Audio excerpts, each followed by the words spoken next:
안녕하세요. 신앙송과 책 읽기 서태연 TV입니다.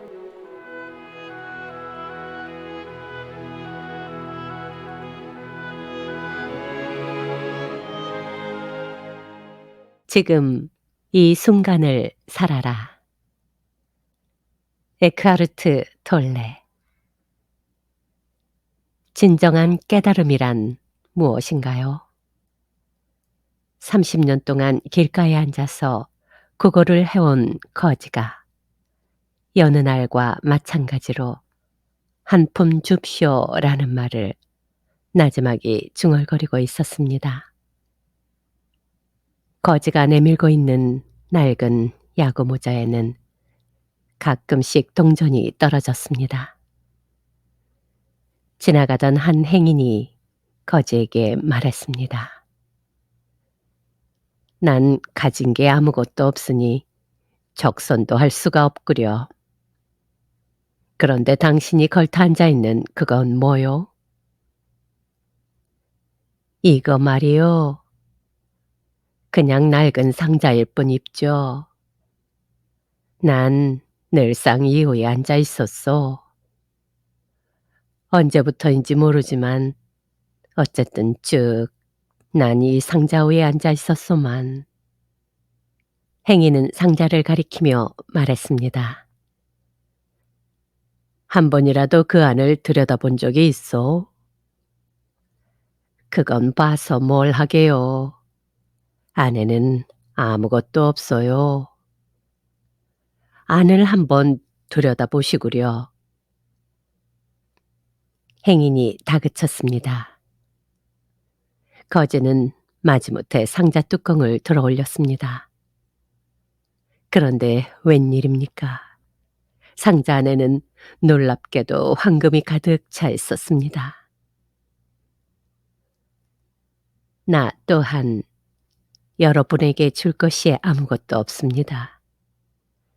이야기 속의 행인과 마찬가지로 여러분이 지니고 있는 것들과 그 내부를 들여다보라고 말할 뿐입니다. 하지만 내가 들여다보라고 말하는 것은 이야기에서처럼 여러분과 분리되어 있는 무엇이 아니라 여러분 자신입니다. 바로 여러분 자신의 내면 말입니다. 누군가는 난 거지가 아니요 라고 항변할지도 모릅니다. 하지만 아무리 물리적으로 풍부하다 해도 존재의 기쁨과 흔들리지 않는 평화라는 참된 재산을 발견하지 못했다면 그는 아직 이 이야기에 나오는 거지처럼 헤매고 있는 것입니다. 우리는 대체로 충만한 기쁨의 조각들을 자신의 가치나 안전이나 사랑을 외부에서 찾아 헤매고 있습니다.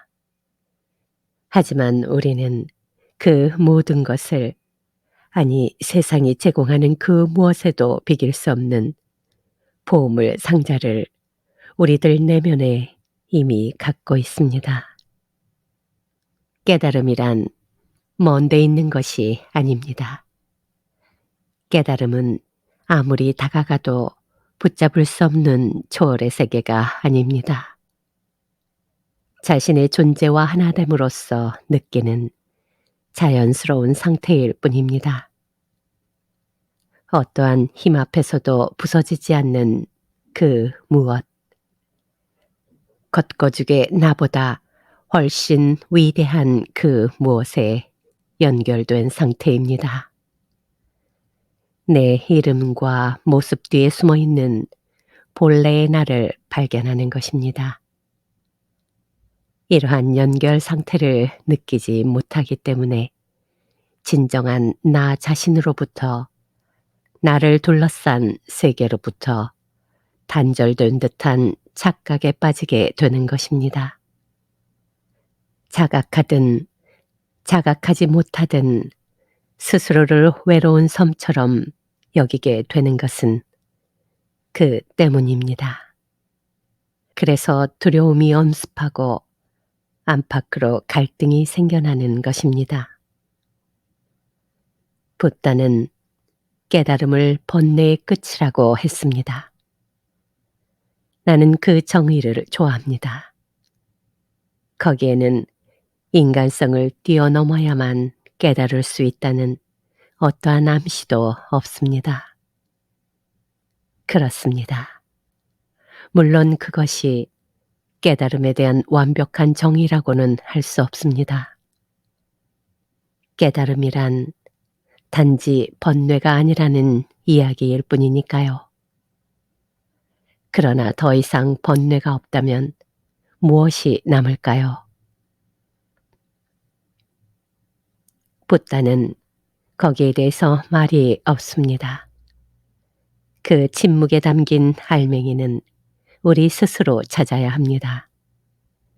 깨달음이란 우리가 도달할 수 없는 초월적인 목표가 아닙니다.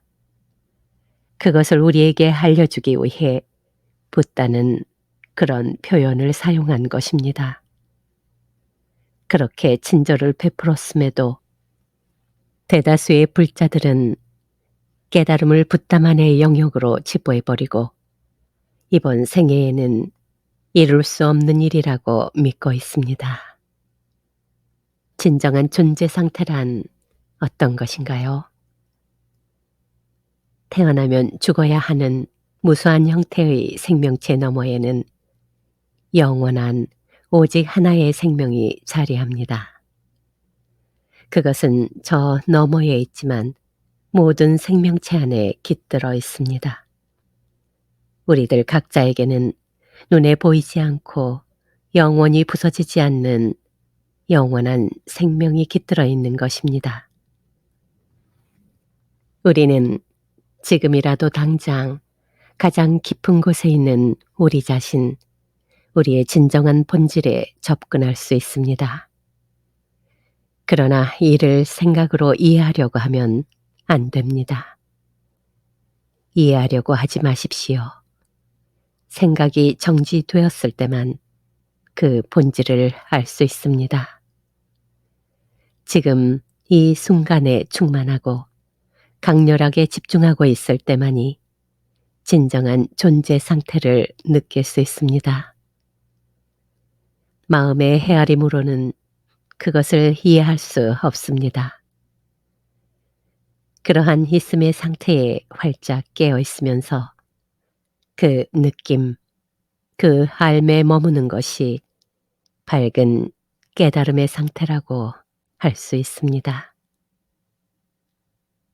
진정한 존재 상태란 신의 상태가 아닌가요? 그런데 당신은 왜 신이라는 말을 사용하지 않나요?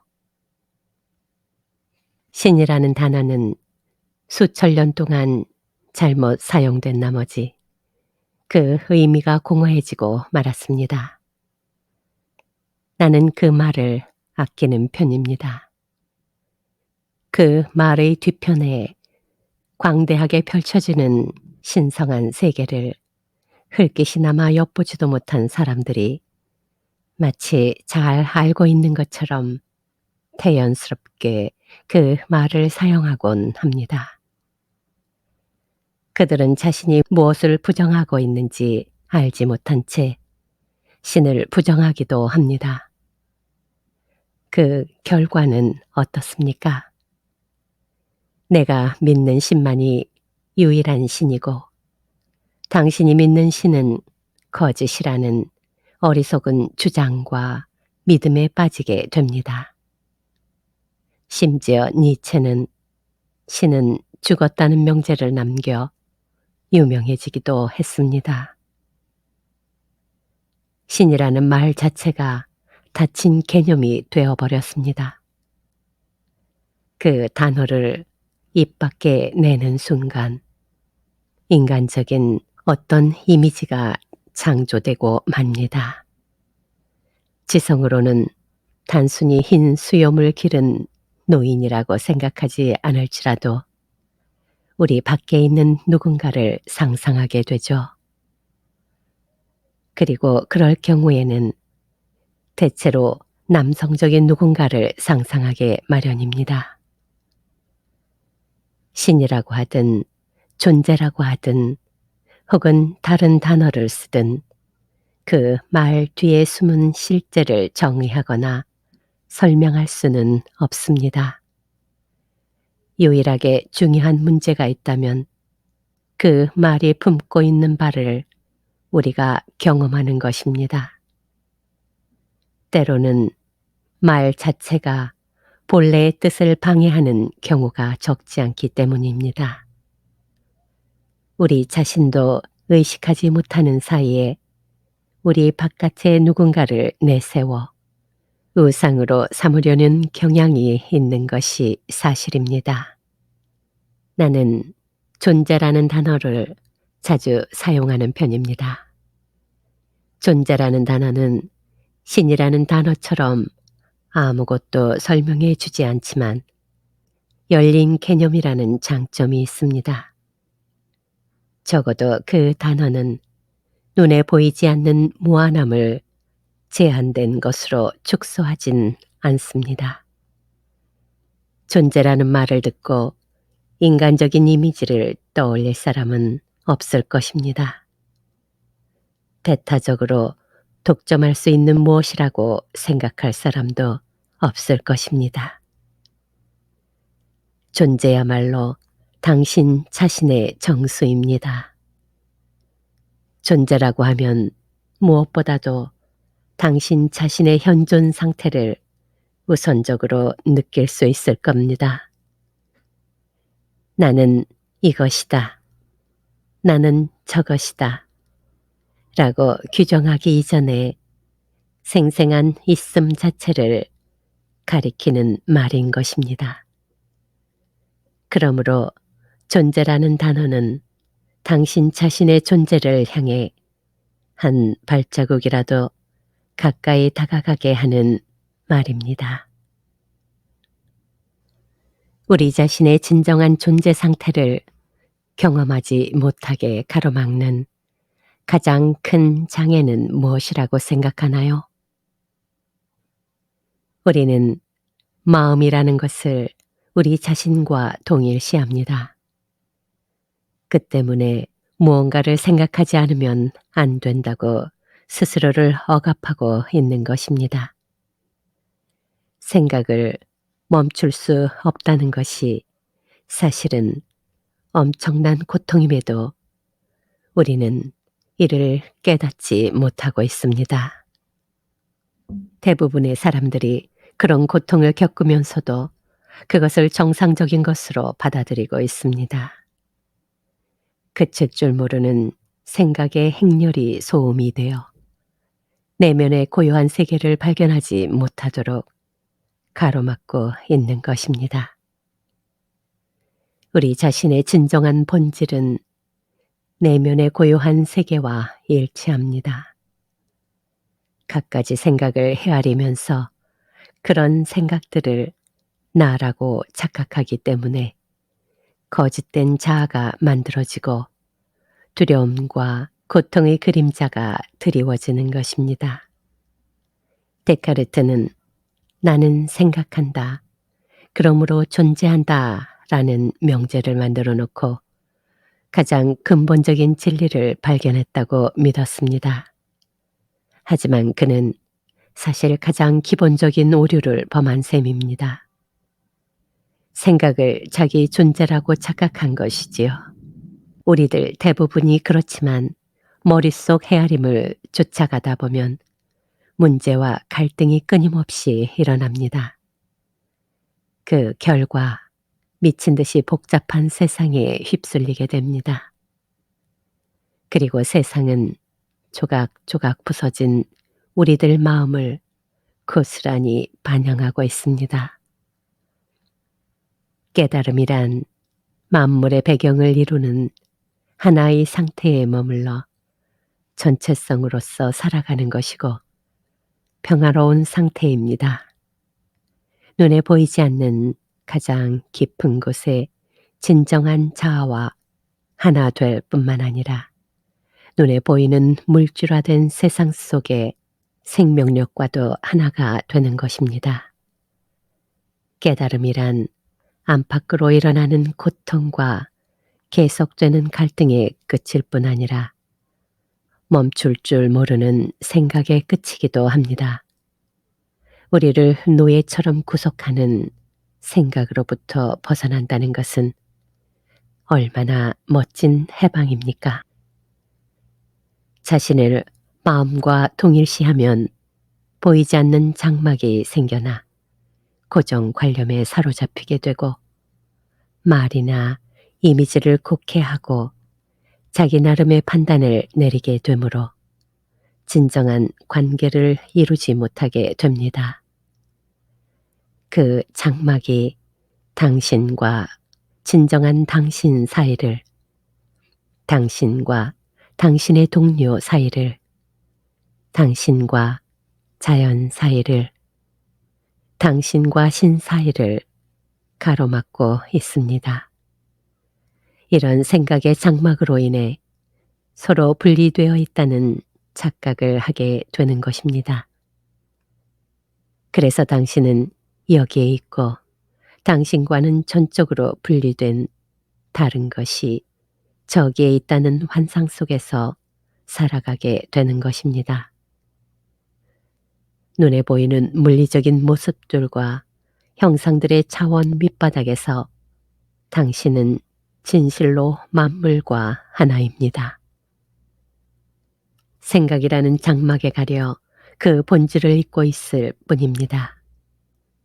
망각으로 인해 이런 하나됨의 상태를 자명한 현실로 느낄 수 없는 것입니다. 삼라만상이 하나라는 사실을 믿을 수 있을지는 모르지만 그것을 경험을 통해서 확연하게 알지는 못하는 것입니다. 믿음이 위안을 줄 수 있을지 모릅니다. 하지만 직접 체험하지 않고서는 진정한 자유를 얻을 수 없습니다. 생각이라는 것은 일종의 질병입니다. 질병은 균형이 무너질 때 생깁니다. 균형이 무너진다는 것은 어떤 의미일까요? 예를 들어 몸 안의 세포가 분열하고 증식하는 것 자체는 당연하고 자연스러운 상태입니다. 그러나 이 과정이 몸 전체의 질서와 상관없이 계속된다면 세포들이 급격히 증가해서 병에 걸리게 됩니다. 올바르게 사용하면 마음은 아주 훌륭한 도구이지만 잘못 사용하면 대단한 파괴력을 갖게 됩니다. 더 정확히 말하자면 잘못 사용하는 정도가 아니라 마음이 우리를 부리는 상태가 되어버립니다. 마음을 부리지 못하고 부림을 당하는 것이 곧 병입니다. 나를 내 마음이라고 믿는 것은 환상이요 기만입니다. 부림을 당해야 할 도구가 주인의 자리를 점령하고 만거립니다. 전적으로 수긍이 가지는 않는군요. 대부분의 사람들과 마찬가지로 나 또한 부질없는 생각을 많이 하는 편입니다. 그래도 무엇인가를 얻고 성취하기 위해서는 마음을 사용해야 하는 것 아닌가요? 나는 항상 그렇게 마음을 사용해 왔습니다. 십자말 풀이를 하고 원자폭탄을 만들어낼 수 있다고 해서 당신이 마음을 사용하고 있는 것은 아닙니다. 개들이 뼈다귀를 물어뜯기 좋아하는 것처럼 마음은 늘 문제점을 붙들고 늘어지기를 좋아합니다. 그것이 십자말풀이나 원자폭탄 만들기에 매달리게 된 이유입니다. 진정한 당신 자신은 사실 거기에 대해 아무런 흥미도 없습니다. 이쯤에서 당신에게 묻겠습니다. 당신은 원할 때면 언제나 마음에서 벗어나 자유로울 수 있습니까? 마음을 꺼버리는 단추를 갖고 있습니까? 생각을 완전히 멈추는 것 말인가요? 난 그렇게 할 수 없습니다. 순간적으로 생각이 멈추는 경우는 있겠지만, 그렇다면 마음이 당신을 사용하고 있는 것입니다. 당신은 무의식적으로 마음을 자신과 동일시하고 있습니다. 그래서 마음의 노예가 되어 살고 있다는 것조차 알지 못하고 있습니다. 자신도 모르게 마음에게 점령당하고 점령한 실체를 당신 자신이라고 여기고 있는 것입니다. 자유를 향한 첫걸음은 점령한 실체인 생각하는 자가 진정한 당신이 아님을 깨닫는 데 있습니다. 이를 알면 당신을 점령하고 있는 실체를 관찰할 수 있게 됩니다.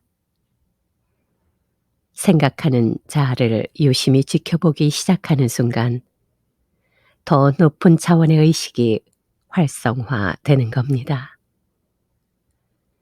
당신은 그제야 생각 너머에는 광대한 알의 영역이 있으며 생각이란 단지 그러한 알의 영역의 아주 작은 일부분에 불과하다는 사실을 자각하기 시작할 것입니다. 당신은 또한 깨우치게 되겠죠. 아름다움과 사랑, 창조력과 기쁨, 내면의 평화같이 진정 중요한 것들은 마음 너머에서 온다는 것을, 그럼으로써 망각의 오랜 잠에서 깨어나는 것입니다.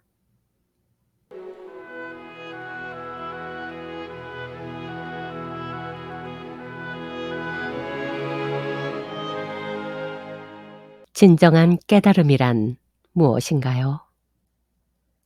30년 동안 길가에 앉아서 국어를 해온 거지가 여느 날과 마찬가지로 한품 줍쇼라는 말을 나지막이 중얼거리고 있었습니다. 거지가 내밀고 있는 낡은 야구 모자에는 가끔씩 동전이 떨어졌습니다. 지나가던 한 행인이 거지에게 말했습니다. 난 가진 게 아무것도 없으니 적선도 할 수가 없구려. 그런데 당신이 걸터 앉아있는 그건 뭐요? 이거 말이요. 그냥 낡은 상자일 뿐 입죠. 난 늘상 이호에 앉아 있었소. 언제부터인지 모르지만 어쨌든 쭉 난 이 상자 위에 앉아 있었소만. 행인은 상자를 가리키며 말했습니다. 한 번이라도 그 안을 들여다본 적이 있어? 그건 봐서 뭘 하게요. 안에는 아무것도 없어요.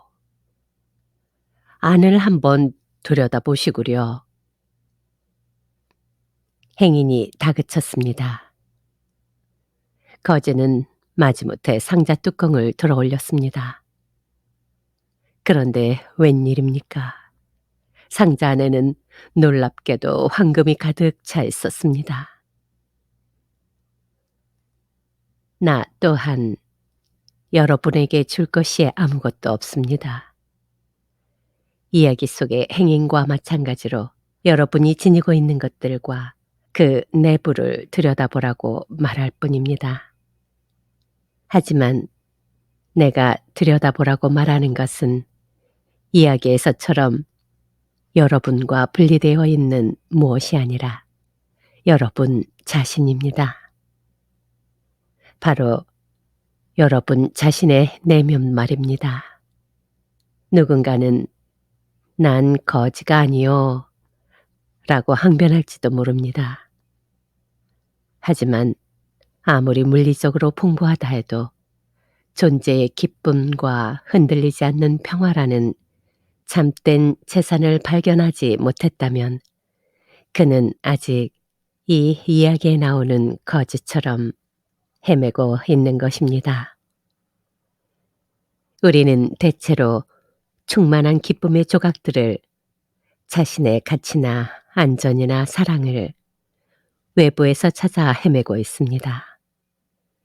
하지만 우리는 그 모든 것을, 아니 세상이 제공하는 그 무엇에도 비길 수 없는 보물 상자를 우리들 내면에 이미 갖고 있습니다.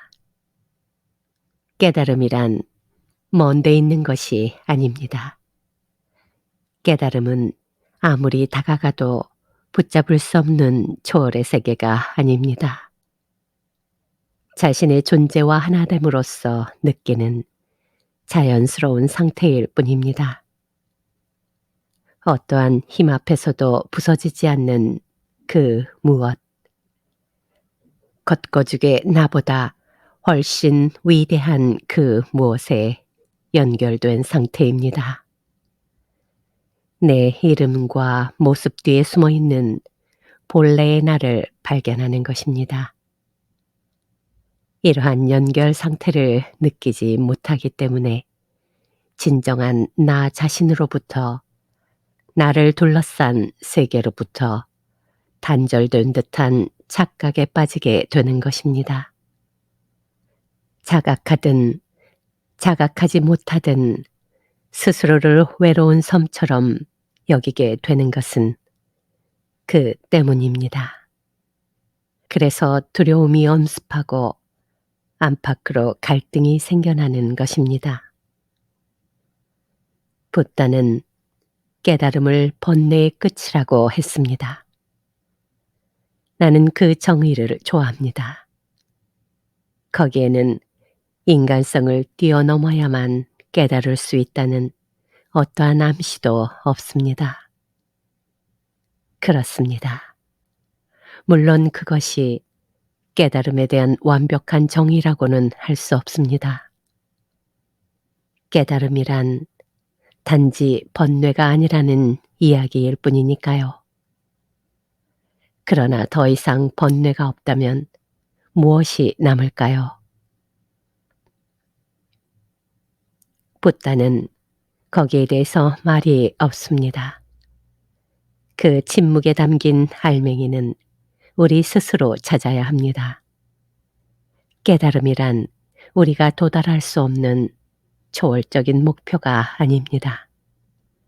그것을 우리에게 알려주기 위해 붓다는 그런 표현을 사용한 것입니다. 그렇게 친절을 베풀었음에도 대다수의 불자들은 깨달음을 붓다만의 영역으로 치부해버리고 이번 생애에는 이룰 수 없는 일이라고 믿고 있습니다. 진정한 존재 상태란 어떤 것인가요? 태어나면 죽어야 하는 무수한 형태의 생명체 너머에는 영원한 오직 하나의 생명이 자리합니다. 그것은 저 너머에 있지만 모든 생명체 안에 깃들어 있습니다. 우리들 각자에게는 눈에 보이지 않고 영원히 부서지지 않는 영원한 생명이 깃들어 있는 것입니다. 우리는 지금이라도 당장 가장 깊은 곳에 있는 우리 자신, 우리의 진정한 본질에 접근할 수 있습니다. 그러나 이를 생각으로 이해하려고 하면 안 됩니다. 이해하려고 하지 마십시오. 생각이 정지되었을 때만 그 본질을 알 수 있습니다.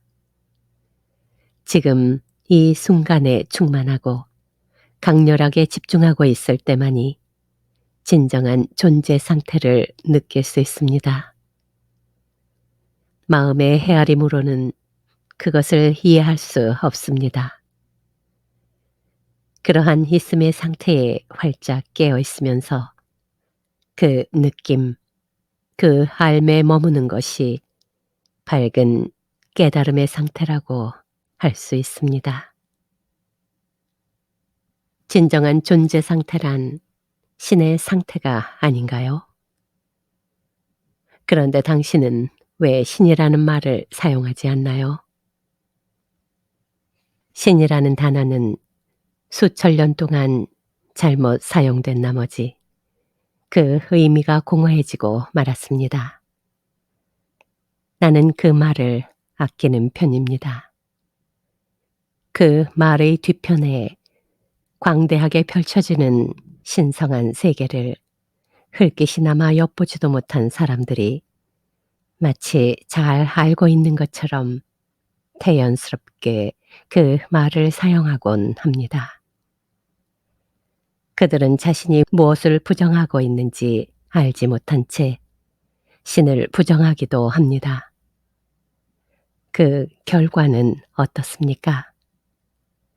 내가 믿는 신만이 유일한 신이고 당신이 믿는 신은 거짓이라는 어리석은 주장과 믿음에 빠지게 됩니다.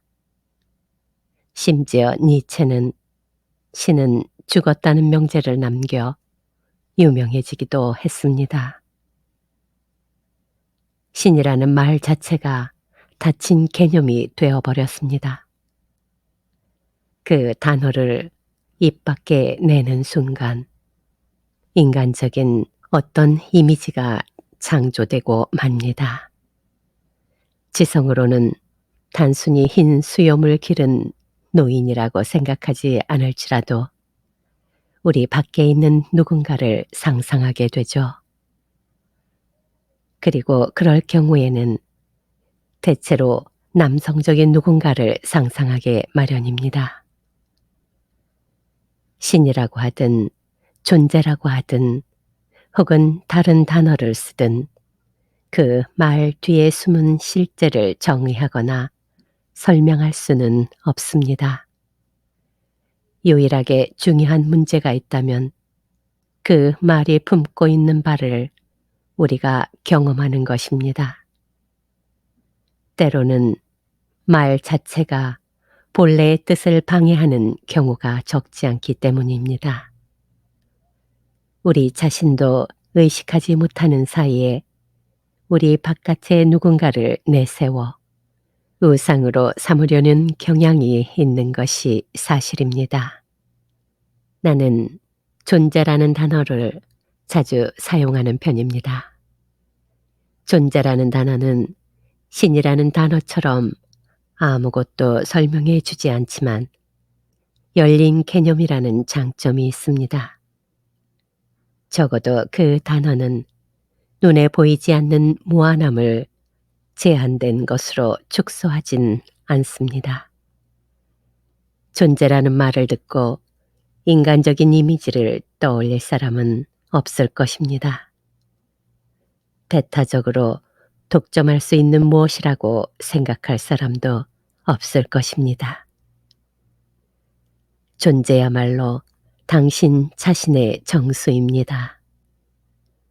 존재라고 하면 무엇보다도 당신 자신의 현존 상태를 우선적으로 느낄 수 있을 겁니다. 나는 이것이다. 나는 저것이다. 라고 규정하기 이전에 생생한 있음 자체를 가리키는 말인 것입니다. 그러므로 존재라는 단어는 당신 자신의 존재를 향해 한 발자국이라도 가까이 다가가게 하는 말입니다.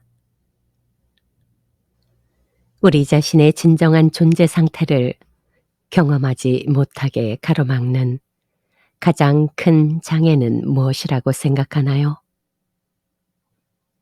우리는 마음이라는 것을 우리 자신과 동일시합니다. 그 때문에 무언가를 생각하지 않으면 안 된다고 스스로를 억압하고 있는 것입니다. 생각을 멈출 수 없다는 것이 사실은 엄청난 고통임에도 우리는 이를 깨닫지 못하고 있습니다.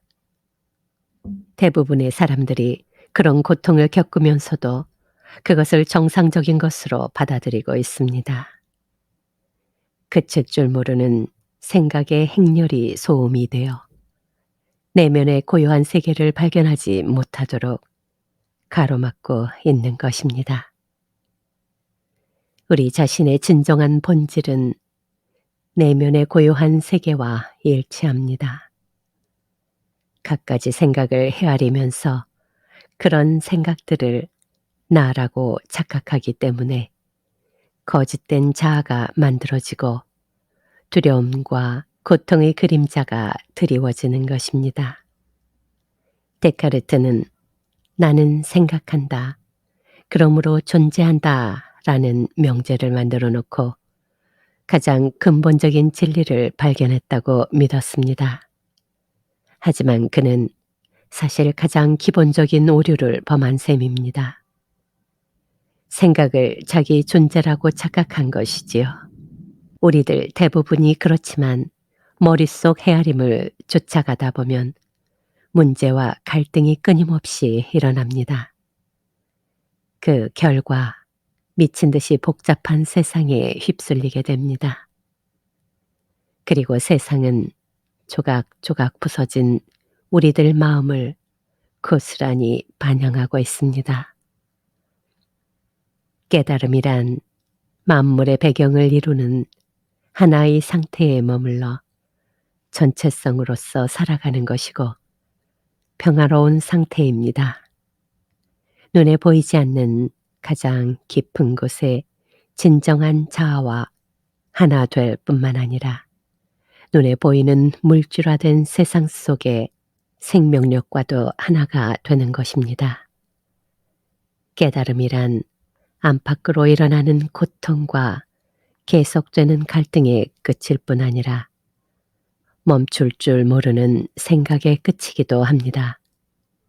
우리를 노예처럼 구속하는 생각으로부터 벗어난다는 것은 얼마나 멋진 해방입니까? 자신을 마음과 동일시하면 보이지 않는 장막이 생겨나 고정관념에 사로잡히게 되고 말이나 이미지를 곡해하고 자기 나름의 판단을 내리게 되므로 진정한 관계를 이루지 못하게 됩니다. 그 장막이 당신과 진정한 당신 사이를, 당신과 당신의 동료 사이를, 당신과 자연 사이를, 당신과 신 사이를 가로막고 있습니다. 이런 생각의 장막으로 인해 서로 분리되어 있다는 착각을 하게 되는 것입니다. 그래서 당신은 여기에 있고 당신과는 전적으로 분리된 다른 것이 저기에 있다는 환상 속에서 살아가게 되는 것입니다. 눈에 보이는 물리적인 모습들과 형상들의 차원 밑바닥에서 당신은 진실로 만물과 하나입니다. 생각이라는 장막에 가려 그 본질을 잊고 있을 뿐입니다. 망각으로 인해 이런 하나됨의 상태를 자명한 현실로 느낄 수 없는 것입니다. 삼라만상이 하나라는 사실을 믿을 수 있을지는 모르지만 그것을 경험을 통해서 확연하게 알지는 못하는 것입니다. 믿음이 위안을 줄 수 있을지 모릅니다. 하지만 직접 체험하지 않고서는 진정한 자유를 얻을 수 없습니다. 생각이라는 것은 일종의 질병입니다. 질병은 균형이 무너질 때 생깁니다. 균형이 무너진다는 것은 어떤 의미일까요? 예를 들어 몸 안의 세포가 분열하고 증식하는 것 자체는 당연하고 자연스러운 상태입니다. 그러나 이 과정이 몸 전체의 질서와 상관없이 계속된다면 세포들이 급격히 증가해서 병에 걸리게 됩니다. 올바르게 사용하면 마음은 아주 훌륭한 도구이지만 잘못 사용하면 대단한 파괴력을 갖게 됩니다. 더 정확히 말하자면 잘못 사용하는 정도가 아니라 마음이 우리를 부리는 상태가 되어 버립니다. 마음을 부리지 못하고 부림을 당하는 것이 곧 병입니다. 나를 내 마음이라고 믿는 것은 환상이요 기만입니다. 부림을 당해야 할 도구가 주인의 자리를 점령하고 만거립니다. 전적으로 수긍이 가지는 않는군요. 대부분의 사람들과 마찬가지로 나 또한 부질없는 생각을 많이 하는 편입니다. 그래도 무엇인가를 얻고 성취하기 위해서는 마음을 사용해야 하는 것 아닌가요? 나는 항상 그렇게 마음을 사용해 왔습니다. 십자말 풀이를 하고 원자폭탄을 만들어낼 수 있다고 해서 당신이 마음을 사용하고 있는 것은 아닙니다. 개들이 뼈다귀를 물어뜯기 좋아하는 것처럼 마음은 늘 문제점을 붙들고 늘어지기를 좋아합니다.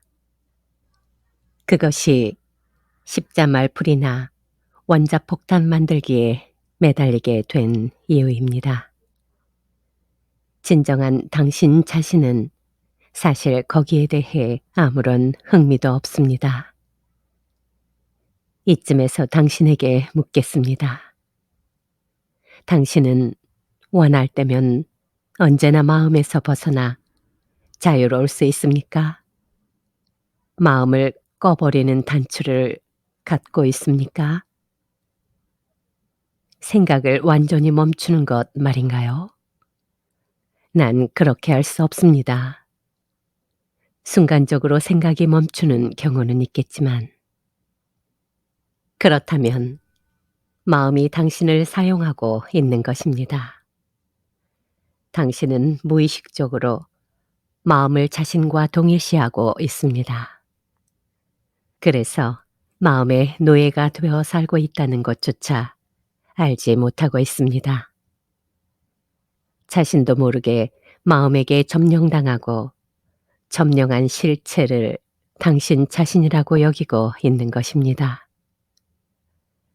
자유를 향한 첫걸음은 점령한 실체인 생각하는 자가 진정한 당신이 아님을 깨닫는 데 있습니다. 이를 알면 당신을 점령하고 있는 실체를 관찰할 수 있게 됩니다. 생각하는 자를 유심히 지켜보기 시작하는 순간 더 높은 차원의 의식이 활성화되는 겁니다. 당신은 그제야 생각 너머에는 광대한 알매 영역이 있으며 생각이란 단지 그러한 알매 영역의 아주 작은 일부분에 불과하다는 사실을 자각하기 시작할 것입니다. 당신은 또한 깨우치게 되겠죠. 아름다움과 사랑, 창조력과 기쁨, 내면의 평화같이 진정 중요한 것들은 마음 너머에서 온다는 것을, 그럼으로써 망각의 오랜 잠에서 깨어나는 것입니다.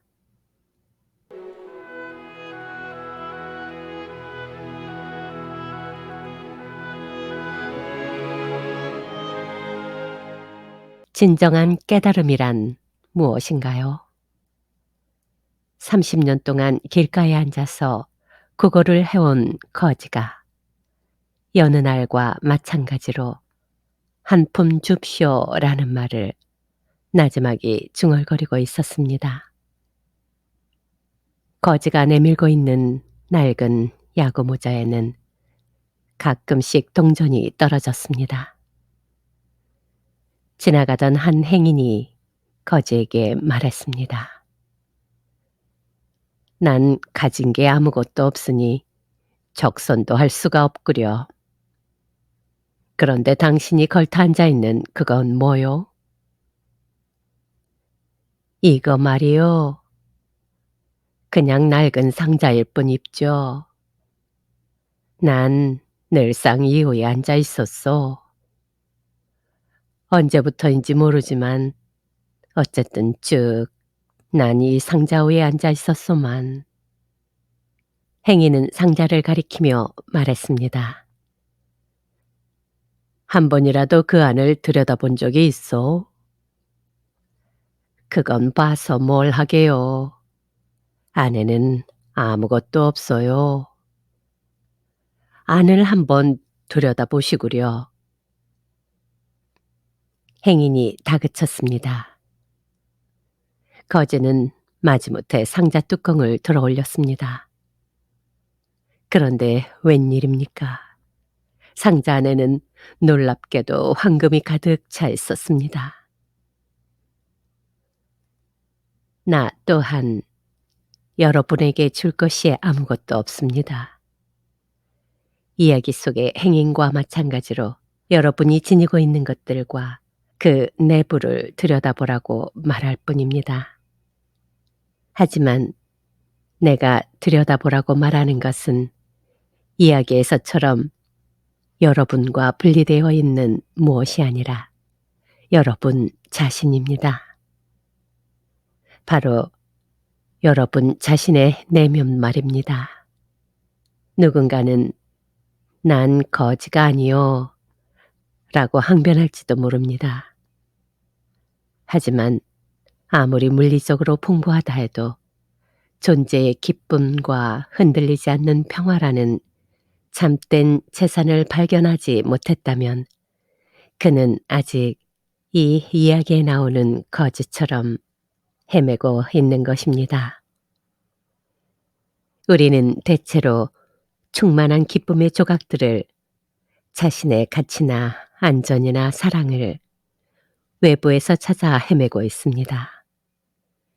하지만 우리는 그 모든 것을, 아니 세상이 제공하는 그 무엇에도 비길 수 없는 보물 상자를 우리들 내면에 이미 갖고 있습니다. 깨달음이란 먼 데 있는 것이 아닙니다.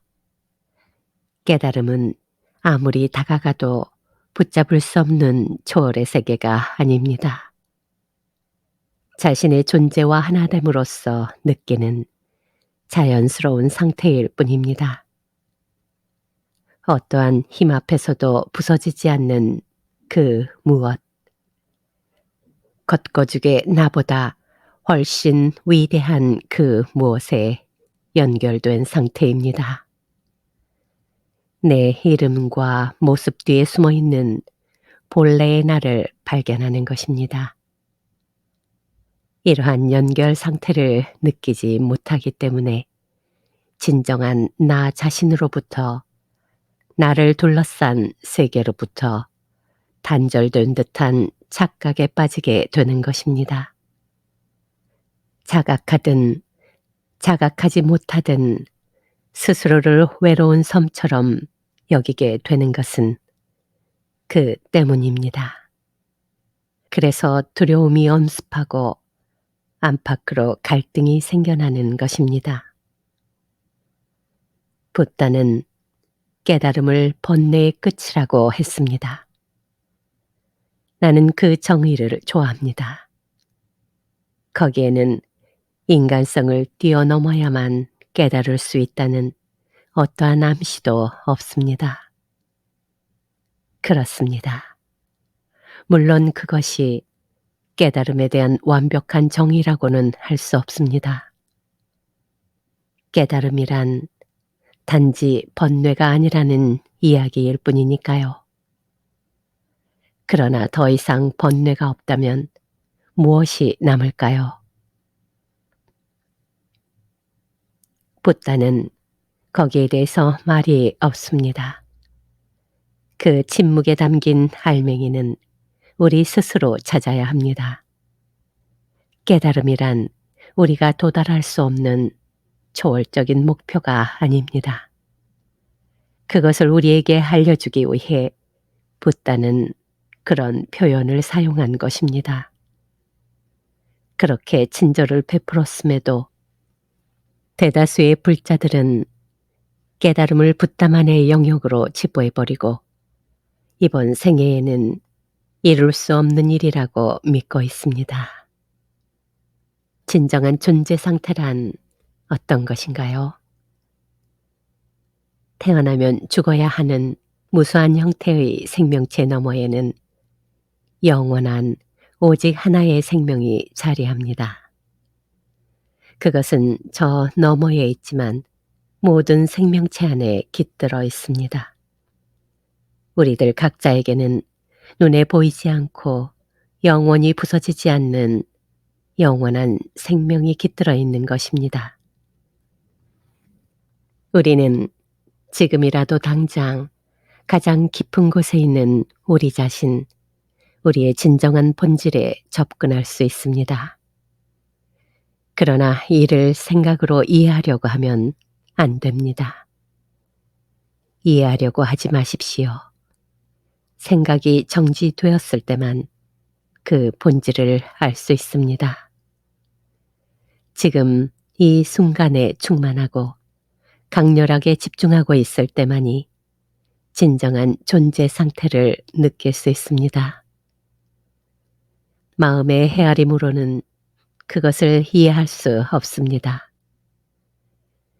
그러한 있음의 상태에 활짝 깨어 있으면서 그 느낌, 그 알매 머무는 것이 밝은 깨달음의 상태라고 할 수 있습니다. 진정한 존재 상태란 신의 상태가 아닌가요? 그런데 당신은 왜 신이라는 말을 사용하지 않나요?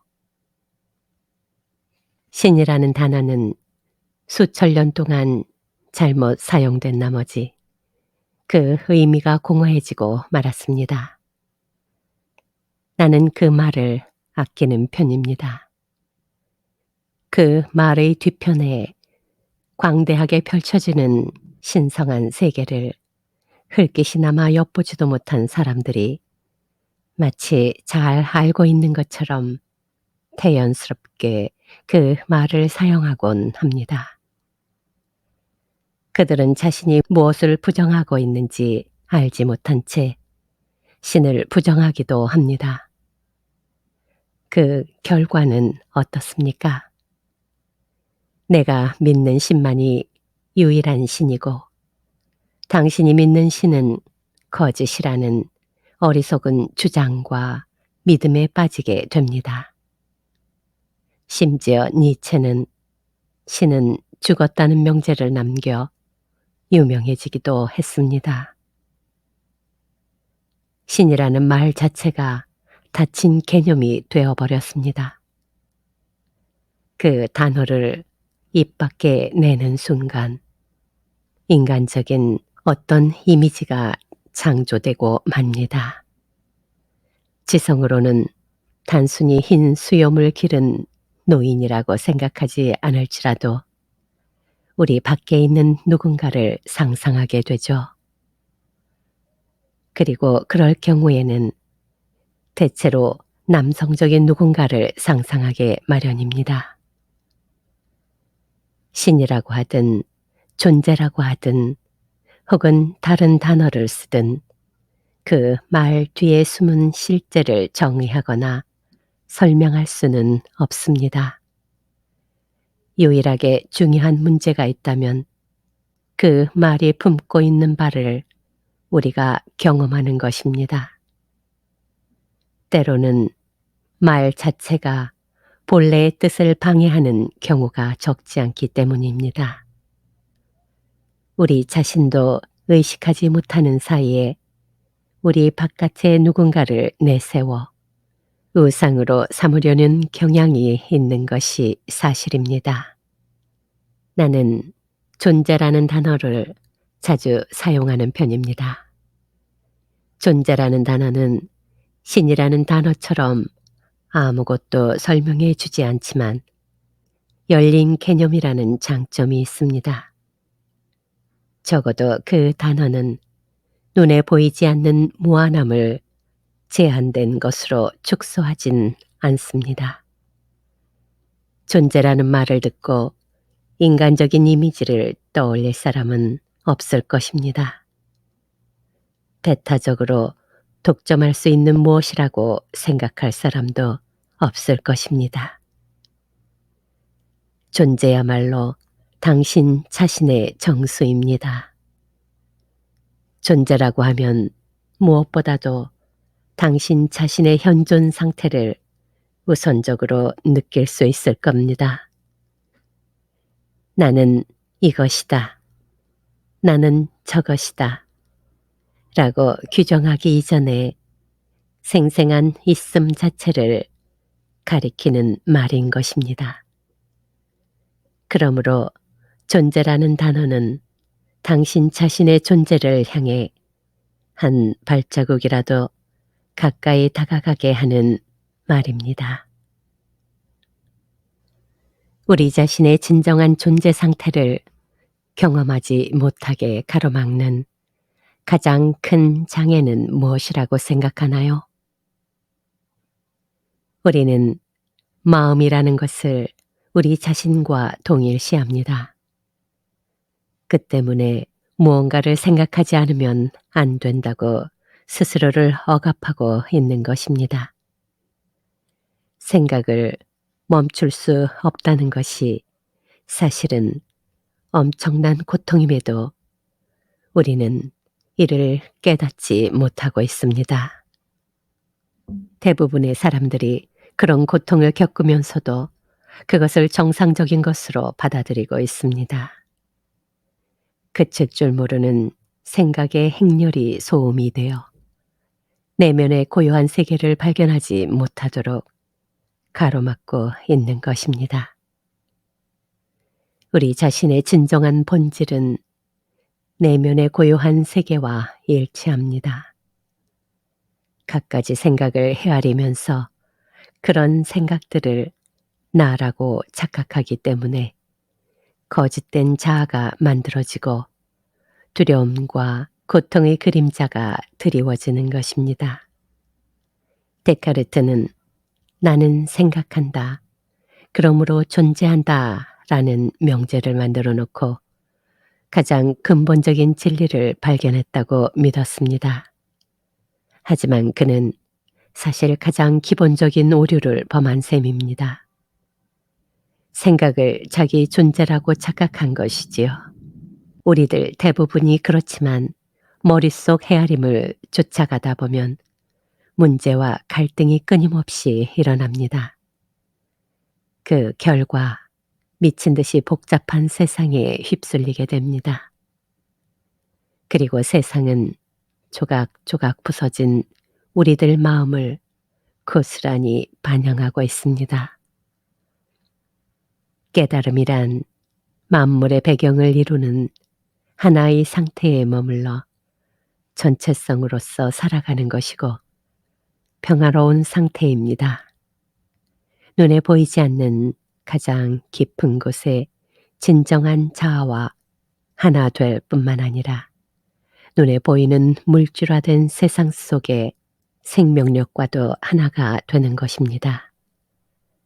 깨달음이란 안팎으로 일어나는 고통과 계속되는 갈등의 끝일 뿐 아니라 멈출 줄 모르는 생각의 끝이기도 합니다. 우리를 노예처럼 구속하는 생각으로부터 벗어난다는 것은 얼마나 멋진 해방입니까? 자신을 마음과 동일시하면 보이지 않는 장막이 생겨나 고정관념에 사로잡히게 되고 말이나 이미지를 곡해하고 자기 나름의 판단을 내리게 되므로 진정한 관계를 이루지 못하게 됩니다. 그 장막이 당신과 진정한 당신 사이를, 당신과 당신의 동료 사이를, 당신과 자연 사이를, 당신과 신 사이를 가로막고 있습니다. 이런 생각의 장막으로 인해 서로 분리되어 있다는 착각을 하게 되는 것입니다. 그래서 당신은 여기에 있고 당신과는 전적으로 분리된 다른 것이 저기에 있다는 환상 속에서 살아가게 되는 것입니다. 눈에 보이는 물리적인 모습들과 형상들의 차원 밑바닥에서 당신은 진실로 만물과 하나입니다. 생각이라는 장막에 가려 그 본질을 잊고 있을 뿐입니다.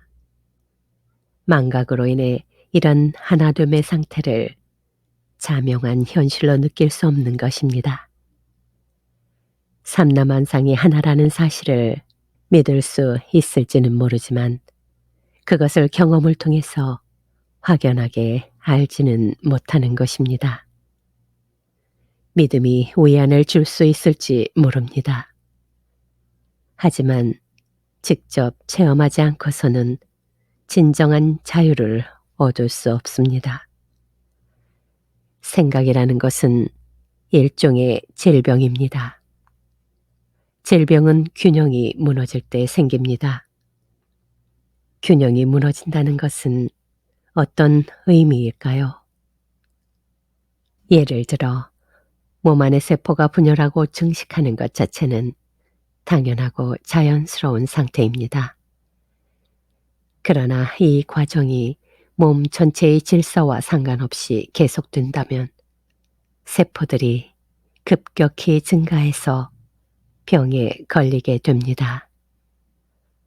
올바르게 사용하면 마음은 아주 훌륭한 도구이지만 잘못 사용하면 대단한 파괴력을 갖게 됩니다. 더 정확히 말하자면 잘못 사용하는 정도가 아니라 마음이 우리를 부리는 상태가 되어버립니다. 마음을 부리지 못하고 부림을 당하는 것이 곧 병입니다.